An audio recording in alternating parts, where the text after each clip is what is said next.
عملنا صينيه الرقاق. كل سنه وانتم طيبين يا حبايبي، والى اللقاء لفيديو قادم. تعالوا شوفوا الفطيره الجميله، فطيره. وشوفوا الحلبه بالصلاه على النبي. الحلبه نسيت اصورها. شفتوا جميله، بدات تخضر وبقت حلوه ازاي. السلام عليكم حبايبي، ازيكم؟ عاملين ايه؟ ان شاء الله تكونوا بخير، وكل عام وانتم طيبين. عيد الاضحى المبارك يعود علينا وعليكم بالخير واليمن والبركات. انا هعمل لكم بقى صينيه رقاق بمناسبه العيد، عاملاها النهارده الوقفه عشان اعيد عليكم بقى ان شاء الله انزلها لكم في العيد. كده دي حطينا قشطه وسمنه، يجي كوبايه سمنه، معلقتين كبار كده قشطه، كوب لبن. صلاه على النبي كده. ده كوب لبن كبير كده، مج كبير.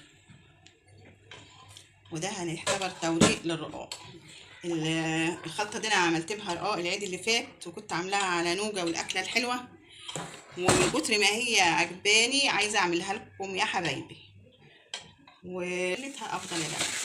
ده بقى كيلو رقاق شاريينه جاهز كده اهو، لان احنا بقى ما قلنا مش هنقدر نعمل، عارفين الغضروف والكلام ده.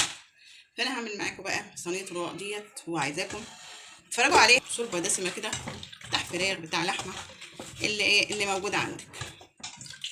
هنسقسق الرقاقه كده من ناحيتين بالشوربه كده. الرقاق بقى يا جماعه بيحب الدسامه، يعني عامل زي الجلاش، الاتنين بيحبوا الدسامه. هنعمل كده، وهنحط بقى ايه كده اهو، يعني مش هنحط بالفرشه، هندي كده. هنعمل بالطريقه ديت لحد ما نيجي نحط اللحمه اللي احنا عصرناها مع بعض ونزلناها على الصفحه عشان تبقى جاهزه، لان احنا النهارده بقى في صيام وفي دعاء، وربنا يستجاب ويتقبل منا ومنكم صالح الاعمال.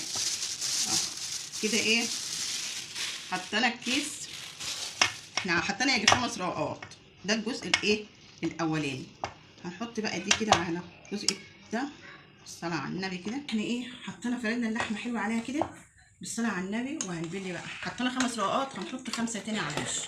هي الرقاق كمان قالب هاشش كده، فايه هو الرقاق مش كبير. انا يعني بقطع الرقاق عشان افرد الصينيه كلها، بعمل واحده سليمه وواحده ايه مقطوعه. وهنحط كده لحد بقى ما نخلص الصينيه تاني. شوفوا منه قالب، هنرش عليها الخلطه بتاعتنا السحريه. جربوها بجد مش هتندموا. وهنكمل الصينيه على نفس النظام، ونحطها في الفرن على 200 تستوي من فوق وتحت. بالصلاه على النبي احنا حطينا كل الكميه لاخر نقطه اهي. هنحط بقى كمان ايه طبقه قشطه كده اهو على الوش. وديت بقى المفاجاه الاخيره. قولوا لي بقى، هناكل فطير مشلتت ولا هناكل رقاق؟ عارفين لو شلتوا منه اللحمه هيبقى اجمل فطير مشلتت.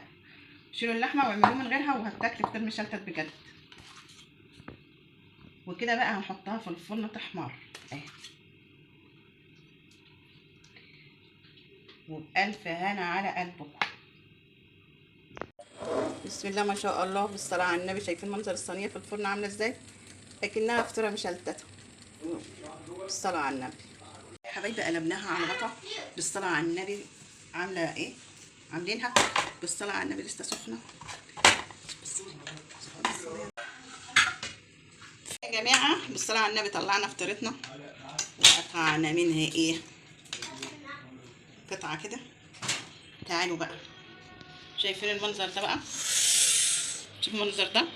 تعالوا بقى اما نشوف توريقة الفطير. فطير ولا رقاق ده؟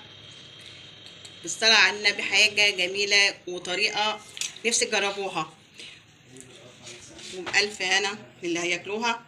وما تنسوش تشتركوا في القناة وتعملوا لايك. أجمل وأحلى طريقة بجد، جربوها.